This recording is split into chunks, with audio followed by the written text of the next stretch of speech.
For any Ultimate Team coins, check out USEABLE by use code Zayder at checkout to get a Team of the Season discount and spin the lucky wheel for a guaranteed prize. Yo, what is up guys? Welcome back to another episode of the RTG. This one's a little bit late. I recorded all of this on Friday. It was supposed to go up on Saturday. It was supposed to be a cool video, and then today we were supposed to get a Kingsley Coman review, and all these things, but unfortunately it just has been a very rough couple of days for me just in general, so I'm hoping I can really catch up because I wanted to do videos like these during Team of the Season the whole time, and I'm just getting around to it. So today we have a TOTS MULLER player review type of thing. I'm gonna start doing these live how I used to instead of just going back to post-com gameplay. Let me know what you guys want to see. Drop a like on this video if you guys want to keep seeing player reviews. If this video gets over 40 likes, I will keep doing player reviews during champs, and including players from the new Team of the Season that just dropped. So today I went for Muller because he actually looks pretty good from his face card stats. You look at his card, he has a lot of good traits. He has outside the foot shot trait, I believe, as well. 4-star, 4-star. He just typically is one of the more like underrated players, as in like, or actually, let me say it differently. He's probably one of the more underperforming cards over the last couple of years. He's always high rated, he's always a walkout, and he always has like good dribbling and passing and shooting, but he's always super slow. He's a little bit taller, so he's not clunky, but in the game he doesn't feel super smooth. So I kind of will tell you guys my opinion and my thoughts about him during the game play in the background, which was all on stream from Friday. Actually, not all on stream. I think one game was on stream and then the rest was off stream because I got hit off by Spectrum, my internet provider, which has been very bad. But to start off the video, we do complete the Coutinho, the flashback Coutinho SBC. Now I went ahead and completed him because I was having a very poor start to Weekend League, guys.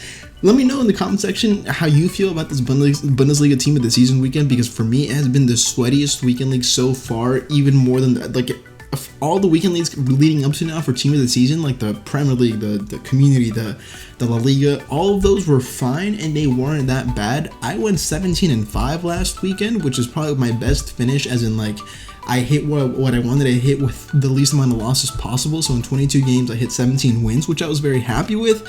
And I think in this video I end up like at the end, I think I was like 8-6 or something like that, something ridiculous. I was struggling a lot, and then after 5 games I was 2-3. So I don't know what it is. I think from the first game I was coming up against really good players, like using Bridges, using Ital, using Neymar and Mbappe, all these cards. So it was just like every single game was a sweat fest, which is fine because it's competitive mode, but I'm like, can I get kind of like a break? Can I get something a little bit easier, maybe 1-2 games, something like that? But none of those really came. So I went ahead and completed Coutinho. I needed some backup. I needed reinforcements. So I went ahead and completed Coutinho. Then I got more. I bought more. You won't see it, but I bought more on stream. By the way, I showed the team that I'm using at the end of the stream. I went ahead and used my untradeable Team of the Season in Kunku, which I picked up from my Community Team of the Season guaranteed pack. I have untradeable What If and Babu as well. So then also I have, what's his name? I have What If Guendouzi as well, who's actually a pretty solid card, but in champs he doesn't really perform how he used to a little bit like a couple weeks ago, because like he's kind of falling behind that power curve because his pace is just too low. But we start off the gameplay now. I want to talk about more here.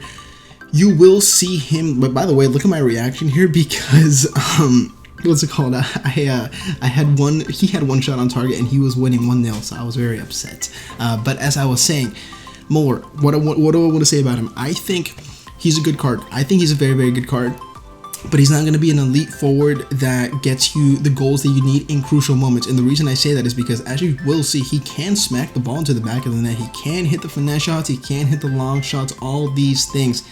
The thing is, when you think of elite forward, you think of R9, you think of CR7, not anymore unless you have a high version of him. You think of Mbappe, you think of Neymar, you think of Ital, all these cards. Muller doesn't really fit that build, the meta type build that you're kind of looking for. So if anything, you would want to play Muller as a cam, or you would want to play him. If you're going to use him in champs, I think you're putting yourself at a disadvantage.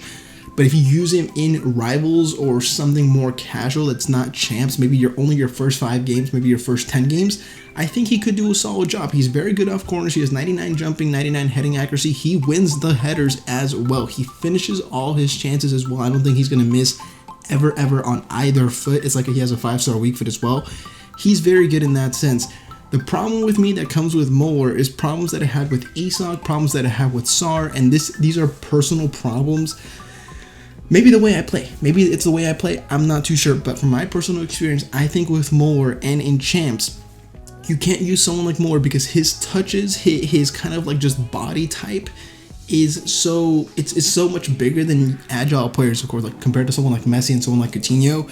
It's just so big, and his touches are just they take too long. So if you have someone in front of you and you want to ball roll, or you want to body feint, or you want to do something to get away from them, most of the time you will lose the ball.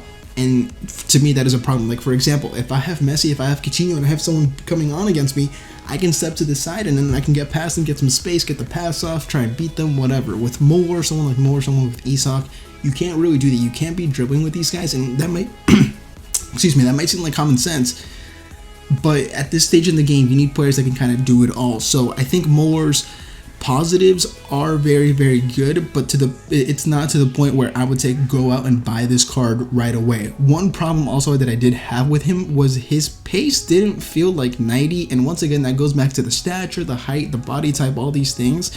So you can kind of say that that might be another thing playing into it. But overall, he wasn't the worst card to play with. He made some good passes. He has very good passing stats. He has a great shot on him. He has good physical stats, great physical stats, can win the ball off the headers, can be that guy at the front post. So I think he's a solid card. I think you could use him in champs, but he's not going to be that guy that wins you the games, which is why most of the time I did sub on Messi, I subbed on CR7, all these cards, I subbed them in instead of Muller at halftime if Muller wasn't performing, if the game was too difficult, all these things, because I don't feel like Muller is that guy to kind of just get you the wins. And I feel like a lot of people might be like, yeah, that's probably really, really obvious, but there are people that can use cards like these. For example, right here, this goal that I scored with Muller, the way I had to score it was I had to just run into the space and hope I got some space. So what does that mean? I saw some space because he pulled out his defender. I went into that space by running into the left, and then he tried to back up. I had an angle, so I just took the shot, and he's always almost going to score that. So only in those situations he's really, really effective, to where he needs the space. You need your opponent to create the space for you. You need to outsmart your opponent, and if you don't get that in those small spaces in the box, you know how LT dribbling is so OP, or left stick dribbling is so OP. He's not going to be that guy for you, and you might be like, okay, but let me just not play with the left stick dribbling instead. Let me just cross it to him. I just don't think that's going to work with this type of card. If you want someone else like that, you can definitely find better cards like that, in my opinion. But overall, if you get him in red picks, should you use him? Try him out. Maybe you like him more than I do. I personally, if I got him in red picks, I'd probably put him into 1 SBC. I really don't care for that card, but I just think that there are better cards out there. You can play him at cam, you can play him at striker. I believe you can even play him at center mid, because he does have like decent interceptions, decent stand tackle at this point, so you can even play him there, play him as a box to box, and I think that might even be his best position. I personally played him at left striker. You can play him at right striker. Right striker might be even better for him, but you can play him at cam as well. Either one of those works, and overall, I had a pretty solid time playing with him, man.